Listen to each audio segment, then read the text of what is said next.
Without any further ado, we have a great panel this evening to talk about misinformation, disinformation.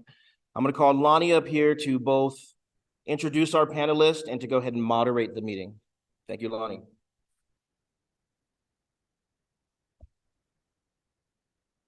Hello. Thank you so much for letting me bring this topic to your attention. This is something that is very near and dear to my heart. Mis and disinformation. It is a topic that has impacted all of us who read the news, watch the news, take a look at anything on social media. And all of us are impacted. So it's something that we're trying to address. And we are very fortunate tonight on our panel. We have Joe Schoenmann from KNPR, the news director. And if you ever listen to State of Nevada, he's the man who knows. And we also have with us Maria-Teresa Liebermann-Parraga with Battle-Born Progress. And she will be speaking to us as well on this information. After we go through the panel discussion, we will open up the floor for discussion, questions, and answers. Okay? All right. To get started, I'd like to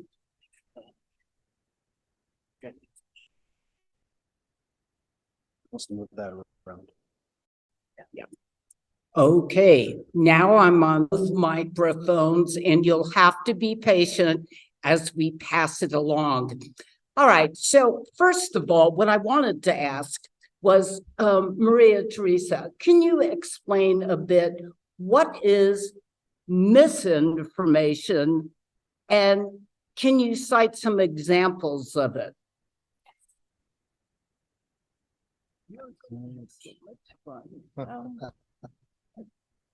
All right, so misinformation.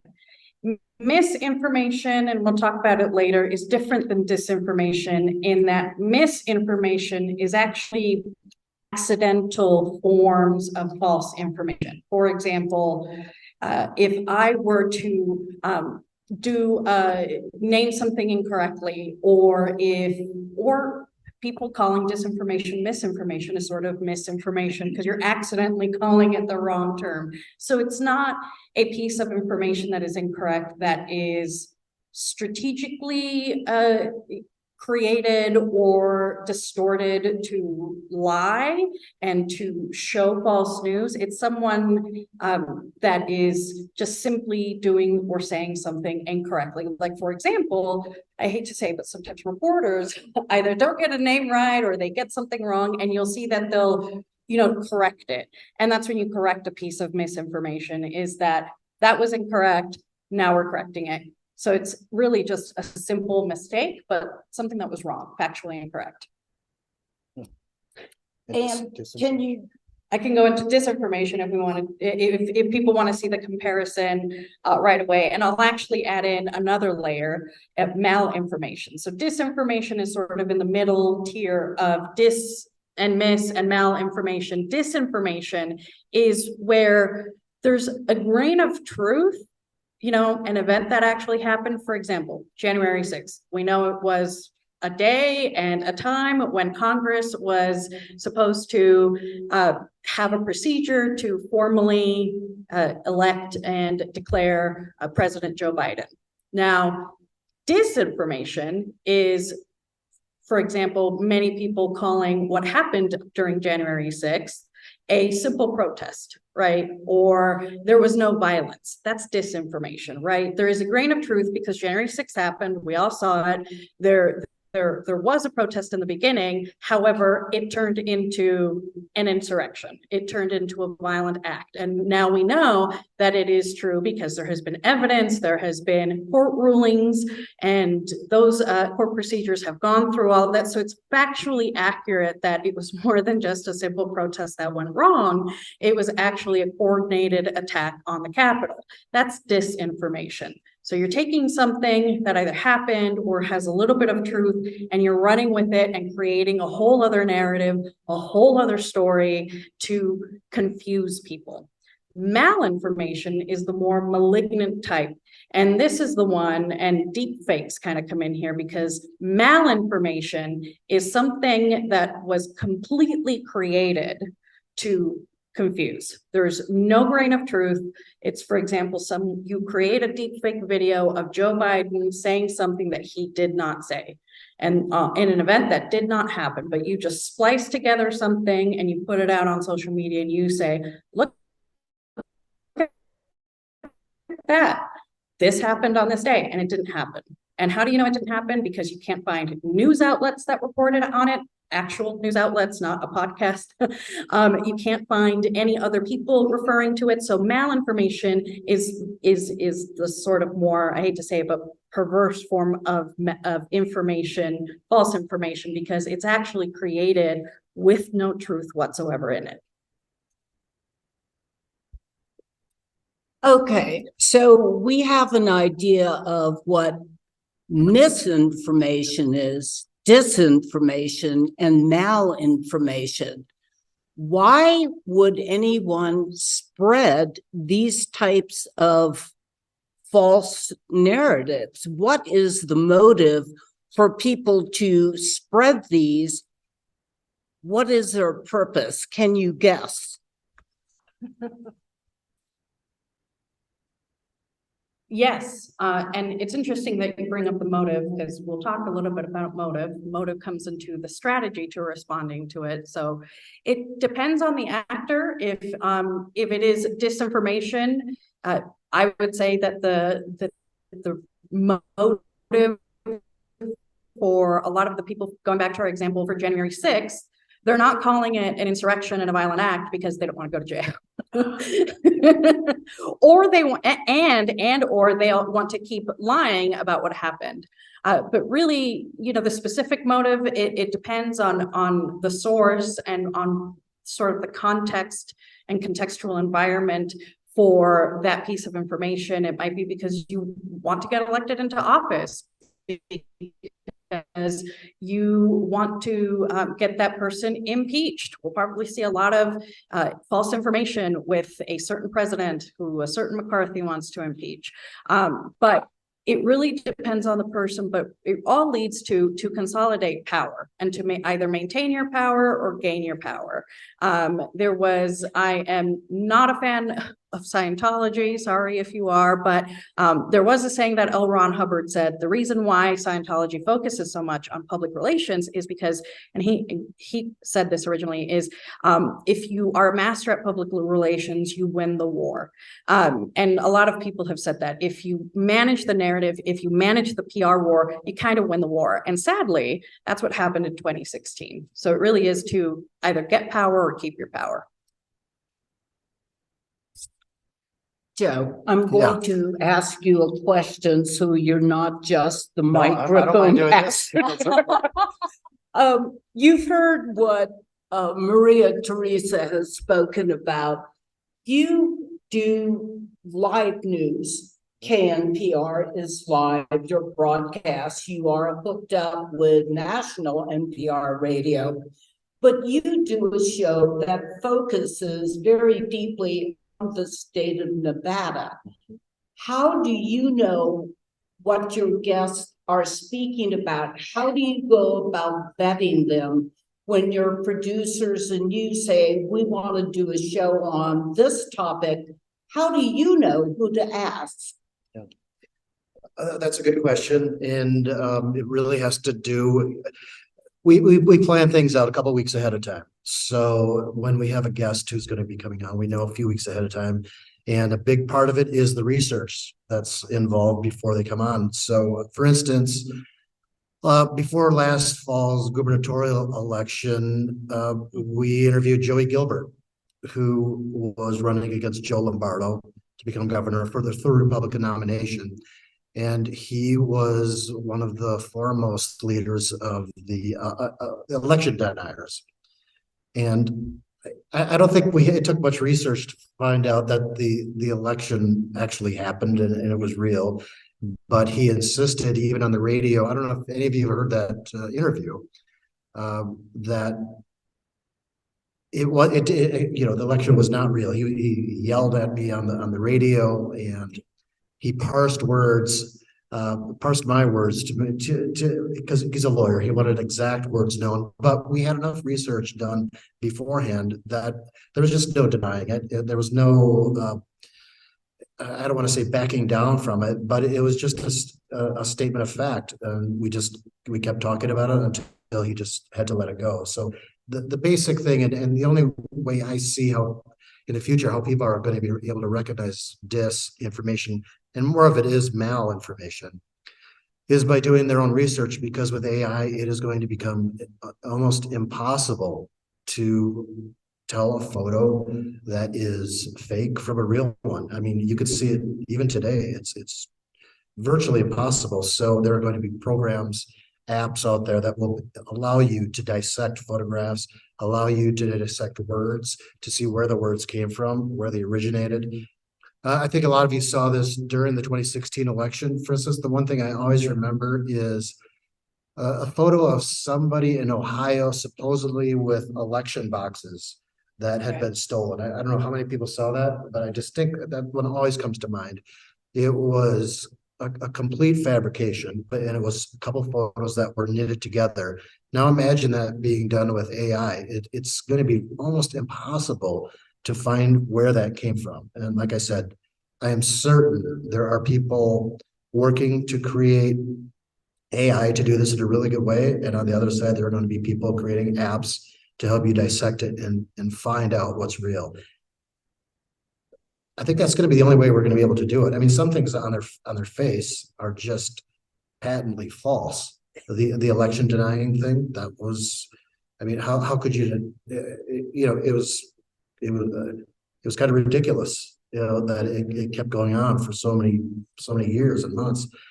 The same thing with the riot at the Capitol, when people kept saying, and they still to this day say, it was a simple protest. We all saw the results. The people who died during the riot and after from, the anxiety and the effects from that. So I don't know if that answered the question, but yeah, it's research. It's all going to make us read a lot more online. Being politically aware isn't going to be simple anymore. You're going to have to rely on really reliable news sources.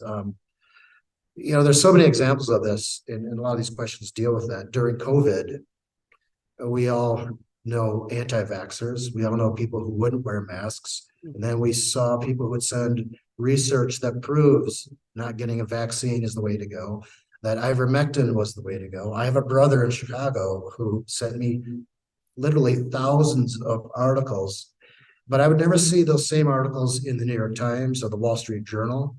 And he would just poo-poo them. He would not get a subscription to them. He has enough money to do that, but he would get these really obscure websites and get the information that fit his point of view. And that is always going to happen. So what all of us have to do, and this is what I do every single morning when I go in, is read everything I can from legitimate news sources where people have been trained to be journalists. It's not as simple as going on TikTok and creating a 60-second video.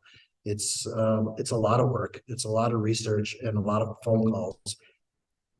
It's interesting. A lot of people say my job is really interesting, and for the 1 hour that I do the show, it's fascinating. I really enjoy it. As you all know, if you've ever managed people, that's not so great all the time. I like working with people, but the most interesting part of that job is doing the research and getting this kind of information. And that's what we're all going to have to do. Which leads me very nicely into, where do you get your information from? I brought together a media bias chart that I found that was made available by an advertising agency, as noted on the bottom, Ad Fontes Media. But what this chart shows, and we brought in to pass out here, it shows the media slant leaning from fact reporting to contains inaccurate or fabricated information. And then if it is middle of the road or extreme left or extreme right. And this media bias chart, and it's updated annually, has a lot of information on news sources where people can get their media from. And I would like to ask you, Joe and Maria-Teresa, to make comment as you take a look at the chart. And I will note that NPR is dead right and center, maybe slightly left. Yeah. And, I'll be brief here, Maria. I don't see the New York Times on here, by the way. I looked everywhere for it, but I look at this chart. I've known about this for several years. This reminds me of the time when Donald Trump came to and spoke at the casino very close to here, Sunset or Suncoast Station, or maybe it was Rampart. And there were lines of people on the road as his motorcade came in, and some guy came up to me and said, you know, asked where I was from, and he kind of scoffed. And then he said, well, where do you get your news? I said, the New York Times. And he said, how can you even believe that? How can you believe what the New York Times writes? I just told him, because they have the New York Post, they have professional journalists. It's some of the best writing you'll find. And I've worked in newspapers, not to that caliber, but I know how concerned they are about mistakes, and you can see them actually correct their errors in that paper. So he was saying, you know, Fox News, why don't you turn to Fox News and listen to that? And you can't win arguments like that. I think we all know that by now. The arguing over this stuff is not the way to go anymore. The only way to talk about this with other people is to kind of be genial with them, which I hope when you listen to our show, you see that people are doing, people from opposite sides of the fence, and just try to come to points of understanding in certain small areas.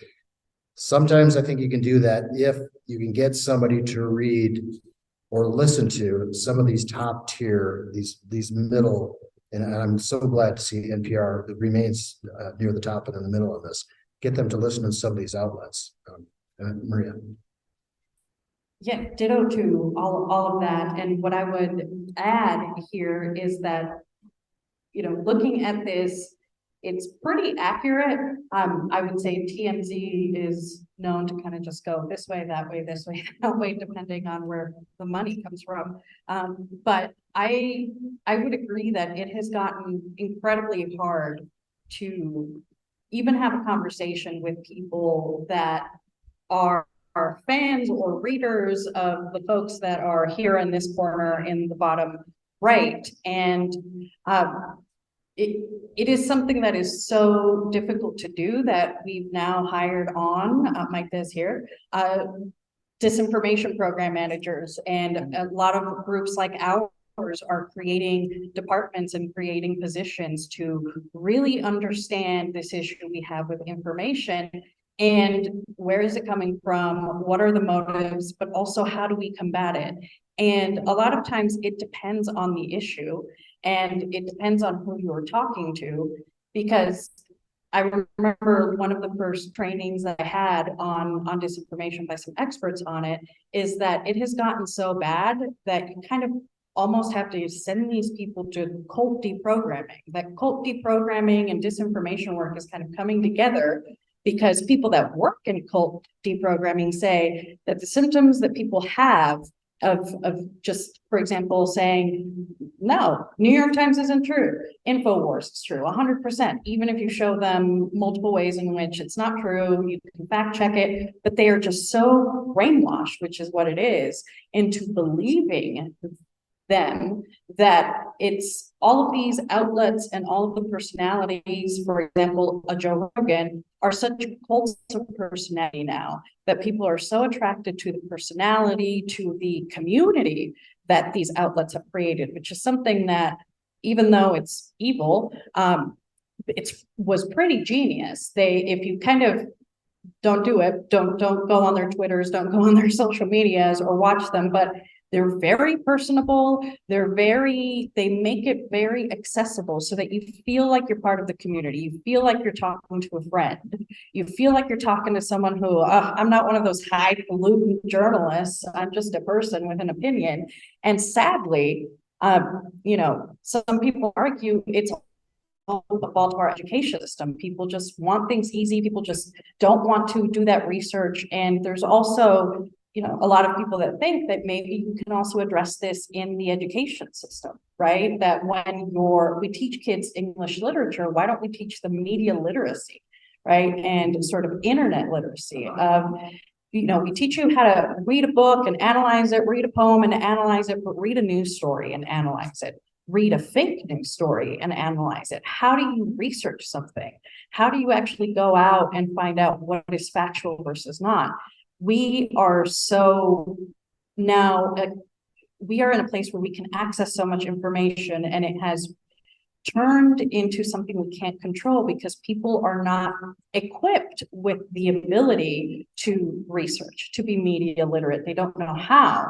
And so that's where they fall prey to the Joe Rogans, the Sean Hannitys, the InfoWars of the world, with like these exciting personalities that make sense to them with false news.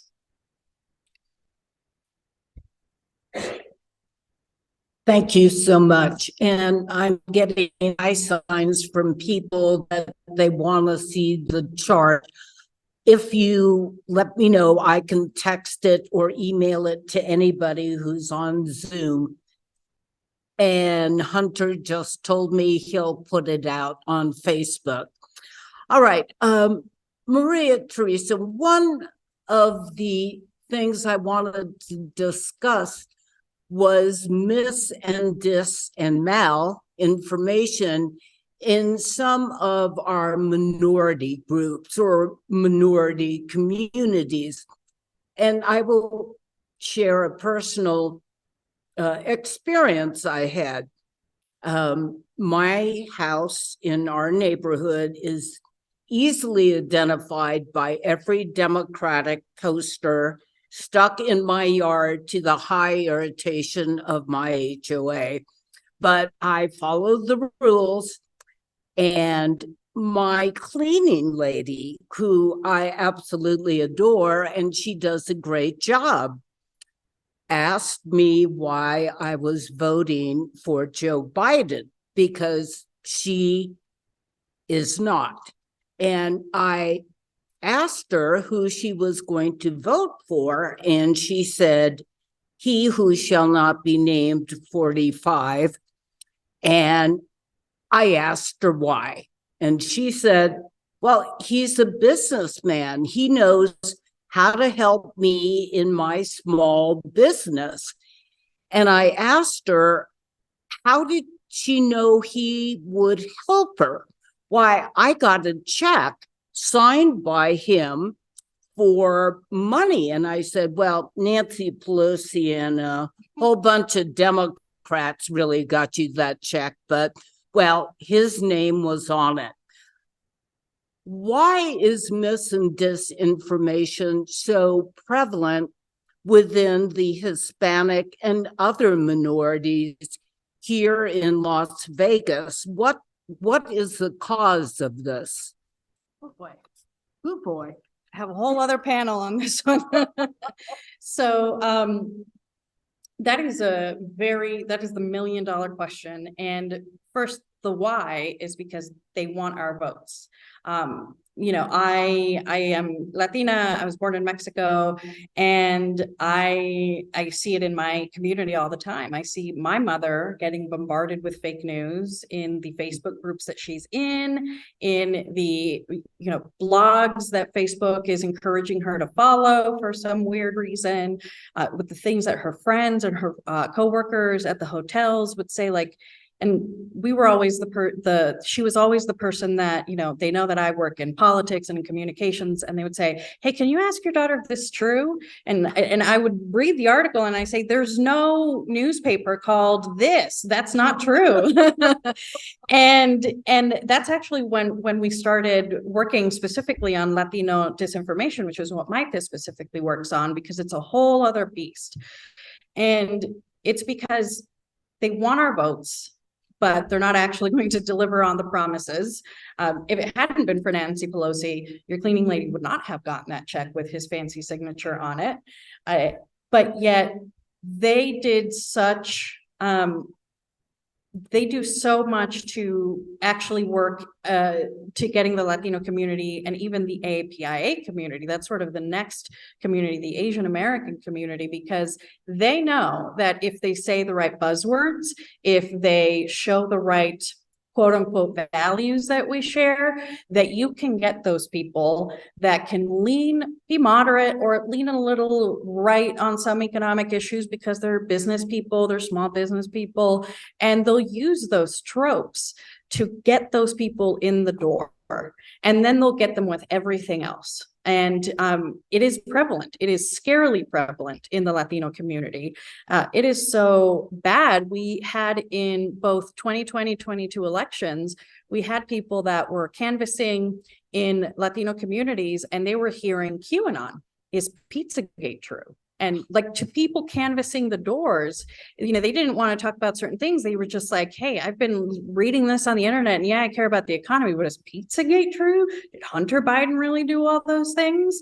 And so it is a specifically targeted attack and the reason why there's this void of information is because in Latino communities specifically, and even API communities, but really Latino communities, there is not a lot of information in their language. And in many minority communities, there's not information in their language. I wish we had an NPR in Espanol, right? With a Spanish-speaking Joe giving me the state of Nevada. You know, we have small things like the Nevada Independent with Luz Gray and lots of other things, but those are sort of insider baseball things. There's not really, you know, you have Telemundo, you have Univision, but they're not as fully funded as some of your CNNs, as your New York Times. You know, there's no national newspaper in Spanish. You can try to find translated versions of articles, but it takes a lot more work for minority communities to find information. And so they're the perfect prey for malinformation and disinformation. And the other layer to add on top of that, Latino communities, for example, are not just getting bombarded with malinformation from here, but from other countries. For example, there is a scary trend in a lot of Latin American countries, especially Mexico, my home country, where, you know, actual journalists are being jailed and fake journalists that want to spread fake news to please the president and please certain lawmakers are keeping their jobs and are the ones that are staying in place in TV outlets and newspapers and radio. So now, and a lot of it is coming from Russia. Yes, it is actually a whole thing that they're doing. It's like the Cold War all over again.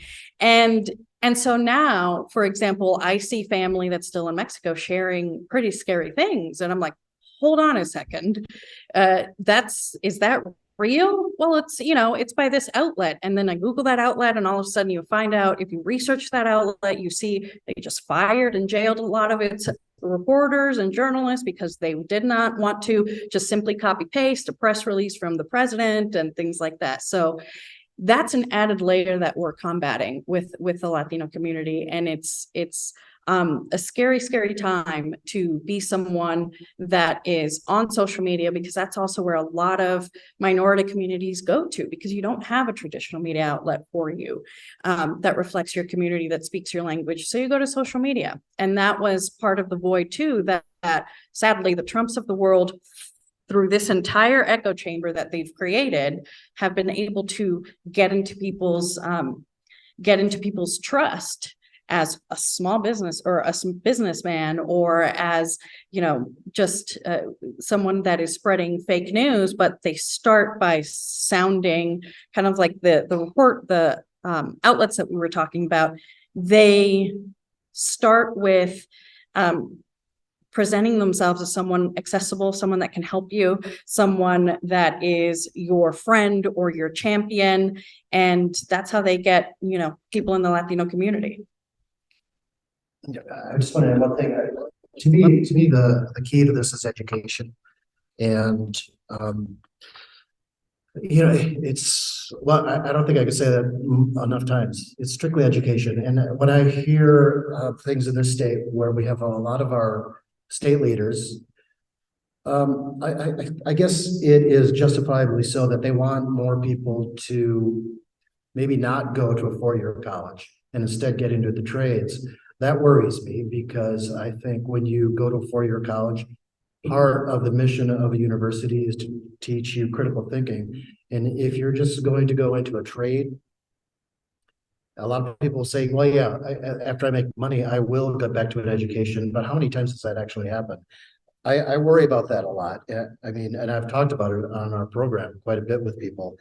I also, I don't think I can say it enough. It's education. I think what's happened with the Supreme Court decision on universities and whether or not they can, I guess some could just call them quotas, have quotas for certain minority groups, is going to hurt a lot more, especially the people Maria was just talking about. And it's just crucially important. This democracy, the republic we have, won't survive if people aren't educated, and they can't ferret out the fake from the real.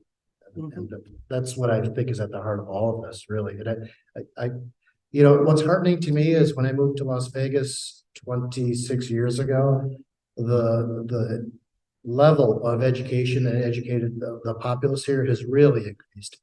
I've been on the radio for 8 years. I can just tell from the people who call in how much it's changed. And so that's heartening for me. And I came from Wisconsin, which is touted education for many, many years. And I'm sort of glad I'm not there anymore when I see the direction it's going politically. The great thing that's happening in Nevada is it has become a moderate state. It's very purple. I think that's for the best. I know Belleville Progress works hard at the Democratic principles here, the Democratic Club, but I think that balance is really key to improving things here, and I've seen it happen here. So that's awesome.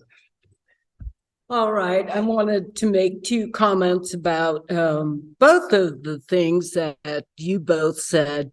One, I am born in Hawaii, Honolulu, Hawaii, and I know the AAPI community.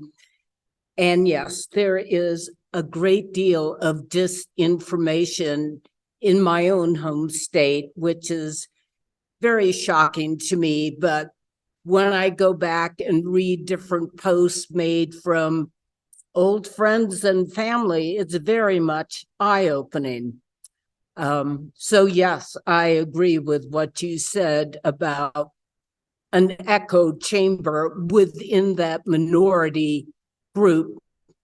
Your other comment, Joe, was on education. And after 45 years in corporate business, I went and taught college for 16 years in Cincinnati and then later here in Nevada.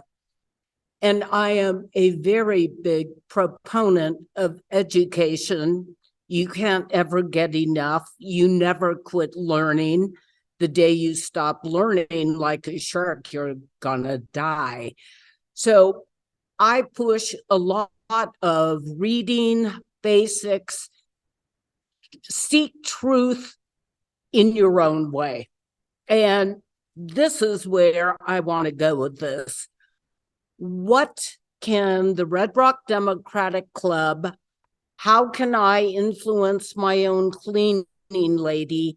What can we do to promote good information that we spread that we can say, yes, I know this is true.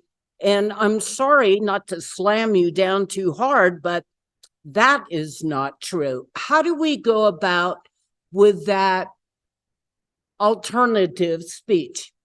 Joe, since you're closest.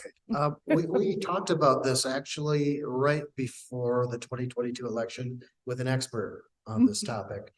And there is no slamming. It never, ever, ever works. It never works. I'll just say that several times. People will just become more guarded and they'll be more against you. What she talked about was you just have to find one, talk to people, listen really, really hard, and find one grain of connection with them. Focus on that grain of connection, even if it doesn't have to do with the topic at hand. Ivermectin or election deniers, anything. Find that commonality. See the humanity in each other. Because I mean, when you eliminate the politics from the people you're talking to who are very opposed to you, you do see that they are just so much, we're all basically the same. We all basically want the same things. We want happiness. We want to have a secure life. We want to have a job, a family.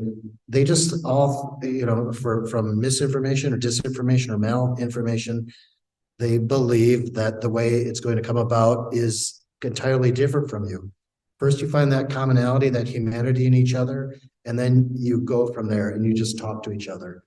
That was basically her solution to this. And her worry, the way that I remember that radio segment ended was that people do less and less of that because of social media.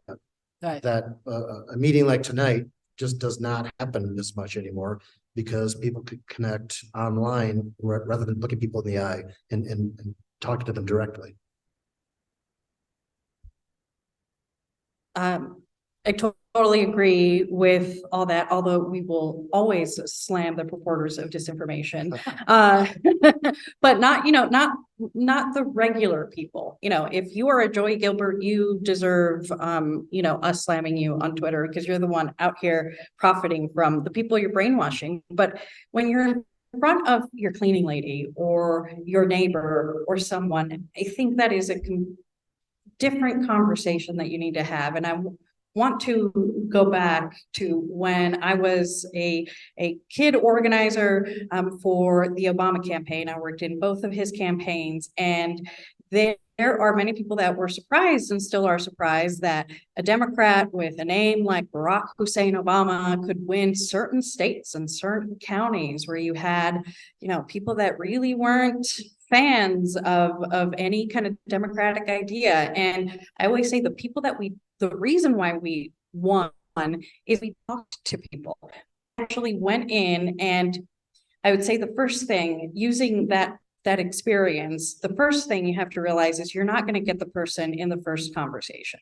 You're not going to, we used to, score people on a point level of persuasion. A 6 means they're over here totally against you. A 1 means they're a total supporter. You're not going to turn a 6 to a 5 even, or a 4 in one conversation. It's a continual conversation that you need to have. And the first step is that connection that you have. And we were trained in both cycles with the Obama campaign by they brought in experts that did research on that, on how do you sit down with someone or on the phone or on the doors, actually connect with someone when you only have 5 minutes and they don't want to talk to you because you're with a campaign and they're tired of all the rhetoric.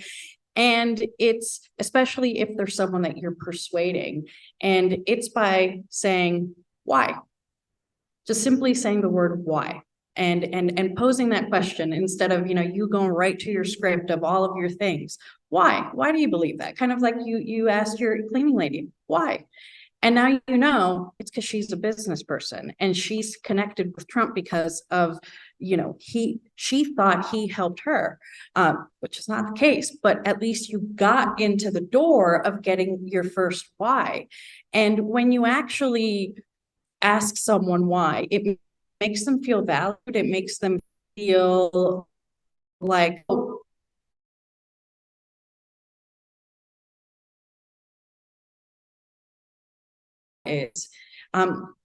is should be. And so you really kind of eliminate the entire conversation around politics, and you talk about you yourselves as human beings, and you can say, well, this is why I believe and have my belief, and the reason is, et cetera, et cetera, et cetera. And having multiple conversations like that with someone and understanding it is not going to happen in a day, a month. It took us organizing, for example, in the Obama campaign, months, a year. We would spend a year knocking on people's doors and on phone number, calling them on the phone, et cetera, because that's how long it takes interactions with people and get at the root level of, well, why is it that you care about this? And actually developing that relationship. I remember I organized in North Carolina with a highly diverse, I had very progressive people up in the Northwest, and then I had those ladies who lunch who have quite a bit of money down in Southern Charlotte, and I would go meet them at the Panera Bread and I would just sit down and get to know them. And we ended up, for months and months and months of work, we ended up having those ladies at the golf club host volunteer events. But it's because we sat down with them, we got to know them a little bit, and that's what it takes. It's a little bit harder now than it was maybe, 10 years ago when I was an organizer because of social media, but that's where you start. You find a way to connect with someone, you try to understand them. And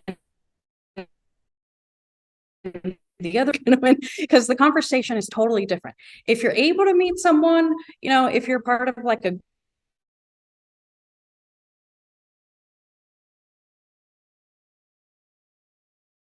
person ever, and try to understand their why, and understand you're not going to deprogram them right away. It's going to take a couple tries, but it's going to take you understanding them and kind of correcting them, because they've been brainwashed too. Yeah.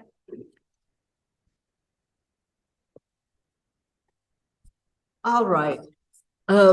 Before I open up the floor to Q&A, and I see some of you going, yes, me, I want to ask our panelists, Joe and Maria-Teresa, anything else you want to add before we get into Q&A? Now is your time. Not really. I want to hear these questions. Like I said, I think earlier, the way things have gone now have turned us all into researchers, and the focus of our conversation tonight is misinformation, disinformation, and we all have to sort of do it on our own. I mean, or listen to NPR. One of those two. Listen to NPR and read the AP and the New York Times is what I'll leave you with, and tell your friends. But the other thing that I would say too is stay tuned with BBP. We've got a lot of stuff in the works, especially with our new Latino anti-disinformation program manager, who's going to have awesome things in the works on how to get actually people involved in combating disinformation in real time. So stay tuned on what we have, because this problem is not going to go away. It's going to get worse, especially for 2024, especially with deep fakes. And there are apps. There are already a lot of designers that are figuring out how to tell a picture being fake or not. And they're developing that, and hopefully we get access to that. Absolutely. All right, Chris.